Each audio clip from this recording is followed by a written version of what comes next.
Combined गट ब पूर्व परीक्षा 2026साठी जेमतेम 21 ते 22 दिवस शिल्लक आहेत आणि ज्यावेळेला परीक्षा इतकी जवळ येते तेव्हा ऑलमोस्ट सगळ्या ॲस्पिरंट्सच्या डोक्यामध्ये एकच गोंधळ सुरू असतो की नेमकं काय काय वाचायचं, नेमकं कशाची रिव्हिजन करायची. कारण समोर जे काही येतं ते इम्पॉर्टंट वाटायला लागतं आणि त्यामुळेही महत्त्वाचं म्हणजे टेलिग्राम असेल, यूट्यूब असेल किंवा इतर कुठलाही सोशल मीडिया प्लॅटफॉर्म असेल, तिथे एवढं सगळं मटेरियल फ्रीमध्ये मिळायला लागतं जे मोस्ट इम्पॉर्टंट म्हणून विकलं जातं किंवा मोस्ट इम्पॉर्टंट म्हणून फ्रीमध्ये दिलं जातं.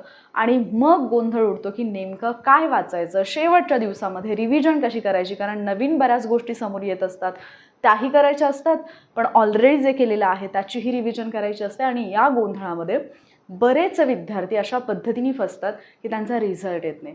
आणि म्हणूनच तुमचा हा गोंधळ जो आहे तो थांबावा. नेमकं काय वाचायचं, नेमकी कशी तयारी करायची आणि शेवटच्या 20-22 दिवसांमध्ये आपण अशा पद्धतीने तयारी करू की आपला रिझल्ट आला पाहिजे. हा केवळ आपला अटेम्प्ट नाही राहिला पाहिजे, तर हा अटेम्प्ट आपल्यासाठी सिलेक्शन ठरला पाहिजे. याच्यासाठी वॉरियर ऑफिसर घेऊन येत आहेत तुमच्यासाठी स्वप्नसिद्धी अंतिम पर्व बूस्टर टेस्ट सिरीज.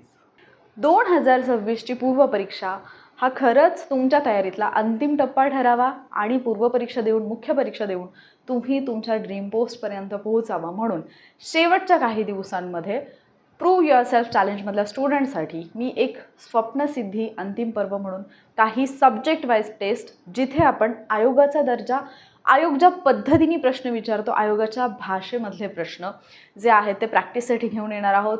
डिटेल अशा टेस्ट आणि त्याचं तितकंच सखोल असं विश्लेषण याच्या माध्यमातून तुमची रिव्हिजन व्हायला मदत होईल, आयोगाच्या प्रश्नांचा मॅक्झिमम सराव होईल. अशा पद्धतीने ही टेस्ट सिरीज आपण घेऊन येतो. पण याच्यासाठी कुठल्याही प्रकारची फी नाही आहे, कारण मी ऑलरेडी प्रूव्ह युअरसेल्फ चॅलेंजच्या स्टुडंटसाठी म्हणून ते चॅलेंज घेऊन येत आहे.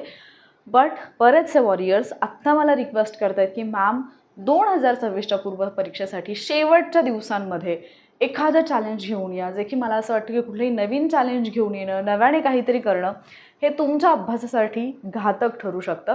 आणि म्हणूनच मग प्रूव्ह युअरसेल्फ चॅलेंजमधल्या स्टुडंटसाठी असणारी जी टेस्ट सिरीज आहे किंवा त्यांना ज्या टेस्ट मी अवेलेबल करून देणार आहे त्या टेस्ट आणि त्याचं सखोल विश्लेषण हे मी सर्वांनाच अवेलेबल करून देणार आहे. सो इथे तुमचा प्रश्नांचा सराव होईल, प्रश्न कसे विचारले जातात हे तर कळेल, पण त्याच्यासोबतच ज्या वेळेला तुम्ही त्या प्रश्नांचं विश्लेषण पाहताय तिथून तुमचा प्रत्येक टॉपिक परफेक्ट होईल. जो टॉपिक तुम्ही ऑलरेडी अभ्यासलेला आहे त्या टॉपिकची रिव्हिजन होईल. एक्झॅक्टली काय होणार आहे याच्यामध्ये, तर काही सब्जेक्ट वाईज टेस्ट तुमच्यासोबत शेअर केल्या जातील. उदाहरणार्थ आपल्याला पॉलिटीचे 15 प्रश्न येतात, सो 15-15 मार्क्सच्या काही 15-15 प्रश्नांच्या काही टेस्ट तुमच्यासोबत शेअर केल्या जातील.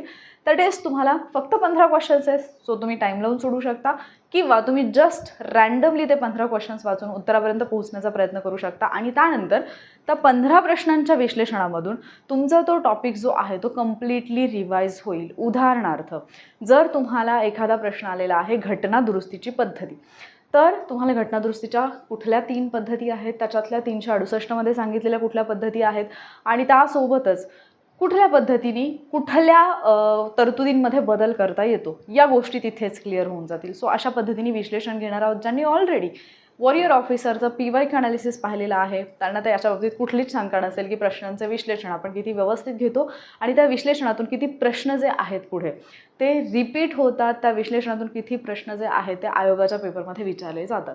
त्याच्यामुळे हे विश्लेषण तुमच्या शेवटच्या अंतिम टप्प्यातल्या प्रभावी रिव्हिजनसाठी 100% उपयोगी ठरेल. हे सगळे लेक्चर्स जे आहेत ते तुम्हाला यूट्यूबवरती मिळणार आहेत. वॉरियर ऑफिसर हा आपला यूट्यूब चॅनल आहे, तिथे हे लेक्चर्स मिळतील. टेस्ट मात्र तुम्हाला आपल्या ॲपवरती मिळतील. वॉरियर ऑफिसर हे ॲप आहे, प्ले स्टोअरला जाऊन तुम्ही डाउनलोड करू शकता. ऑलरेडी तुम्ही डाउनलोड आणि इन्स्टॉल केलेलं असेल तर त्या ॲपमध्ये एक नवीन कोर्स जो आहे तो तुम्हाला दिसेल, स्वप्नसिद्धी अंतिम पर्व म्हणून.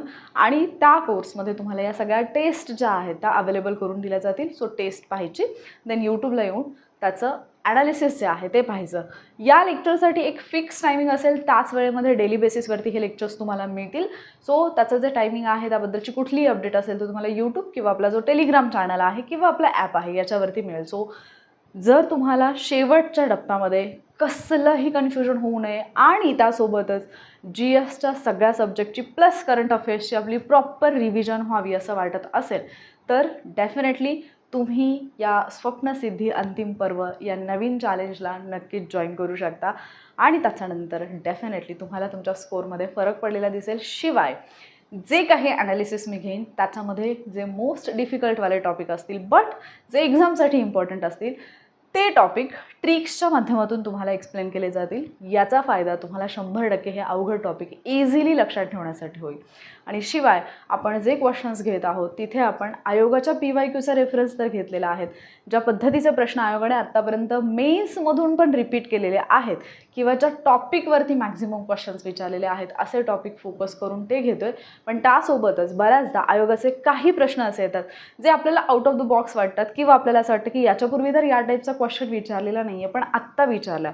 जसं लास्ट टाईम 2024चा पेपर पाहिल्यानंतर एक गोष्ट तुमच्या लक्षात आली असेल की आयोगाने जॉग्राफीमध्ये किंवा पॉलिटीमध्ये असे काही क्वेश्चन्स विचारले मल्टी लायनरमध्ये की जे प्रश्न आपण वन लायनर म्हणून आत्तापर्यंत त्या प्रश्नांना टॅकल केलेले आहे. पण आयोगाने 4 वेगळी विधानं दिली, 4 वेगळ्या फॅक्ट त्या विधानांमध्ये विचारल्या आणि मग त्याच्यातून तुम्हाला पर्यायी उत्तरं दिली की बरोबर कोणतं आहे, चुकीचं कोणतं आहे. सो या टाईपचे क्वेश्चन्ससुद्धा याच्यामध्ये असतील. ही टेस्ट सिरीज 100% तुम्हाला तुमचा स्कोर वाढवण्यासाठी किंवा आत्तापर्यंत केलेला जो अभ्यास आहे तो रिवाईज करण्यासाठी उपयोगी ठरेल. कारण असा कुठलाही कंटेंट या टेस्ट सिरीजमध्ये नसेल जो तुमचा कॉन्फिडन्स डाऊन करेल किंवा जो तुम्हाला अगदीच नवीन वाटेल आणि जिथे तुम्हाला असं वाटेल की आपण फार मागे आहोत. ठीक आहे, त्यामुळे तुमचा कॉन्फिडन्स वाढवण्यासाठी कॉन्फिडन्स वाढेल तर ऑब्व्हियसली तुमच्या चुका कमी होतील तर तुमचा स्कोर जास्त येईल आणि तुमचा स्कोर जास्त आला तर तुमचं सिलेक्शन हे 100% होईल. त्याच्यासाठी हे चॅलेंज जॉईन नक्की करा. प्ले स्टोअरला जा, ॲप डाउनलोड करून घ्या, यूट्यूब चॅनलला सबस्क्राईब करा. लवकरच भेटेन मी तुम्हाला पहिल्या टेस्टच्या विश्लेषणामध्ये. तोपर्यंत बेस्ट ऑफ लक. थँक्यू.